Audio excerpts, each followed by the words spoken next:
ಇದ್ರ ಬಗ್ಗೆ ನಾನು ತಿಳ್ಕೊಂಡೆ.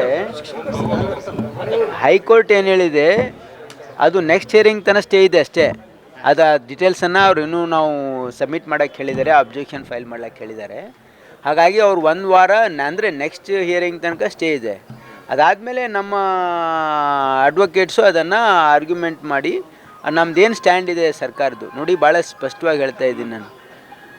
ಜನೌಷಧಿ ಕೇಂದ್ರಗಳು ಅವರ ಸ್ಥಾಪನೆ ಮಾಡೋದು ನಮಗೇನು ಅಭ್ಯಂತರ ಇಲ್ಲ, ಆದರೆ ಸರ್ಕಾರಿ ಆಸ್ಪತ್ರೆಗಳಲ್ಲಿ ಮಾಡಬೇಡಿ ಅಂತ ಹೇಳ್ತಾ ಇದ್ದೀವಿ ನಾವು ಅಷ್ಟೇ. ಅದನ್ನು ಸ್ಪಷ್ಟಪಡಿಸ್ತಕ್ಕಂಥ ಅವಶ್ಯಕತೆ ಇದೆ. ಅವರು ಕೋರ್ಟಿಗೆ ಸ್ಪಷ್ಟವಾಗಿರ್ತಕ್ಕಂಥ ಸರ್ಕಾರದ ನಿಲುವನ್ನು ತಿಳಿಸ್ತಾರೆ. ನಾವೇನು ಹೇಳ್ತಾ ಇದ್ವಿ, ಜನೌಷಧಿ ಕೇಂದ್ರ ಮಾಡಿರ್ತಕ್ಕಂಥ ಉದ್ದೇಶ ಏನು? ಕಮ್ಮಿ ದರದಲ್ಲಿ ಜನರಿಗೆ ಔಷಧಿ ಸಿಗಬೇಕು ತಾನೇ, ಇದು ಕೇಂದ್ರ ಸರ್ಕಾರದ ಒಂದು ಸದುದ್ದೇಶ ಇದೆ, ಅದರಲ್ಲೇನು ಎರಡು. ಆದರೆ ಅದು ಎಲ್ಲಿ ಇರಬೇಕು ಅಂದರೆ ಮಾರ್ಕೆಟಲ್ಲಿ ಇರಬೇಕು. ಮಾರ್ಕೆಟಲ್ಲಿ ದುಬಾರಿ ಮಾರ್ತಾರೆ.